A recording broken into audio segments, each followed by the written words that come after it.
Šodien vairāk ziņu tieši no austrumu puses, tāpēc skatāmies, kas aktuāls noticis.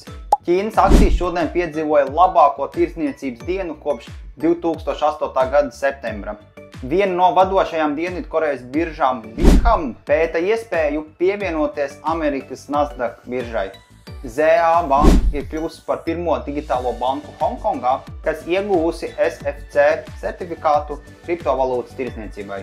Taivānas regulators ir oficiāli atļāvis profesionāliem investoriem iegādāties Bitcoin ETF. Liela diena arī bija piekdien Amerikas ETF-os. Gan Bitcoins, gan Ethereums dienu noslēdz ar lielāku inflowu.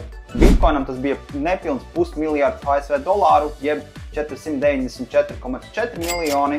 Ethereumam tas bija 58,7 miljoni.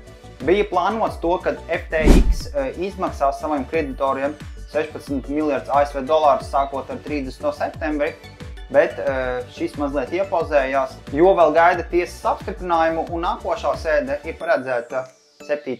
oktobrī.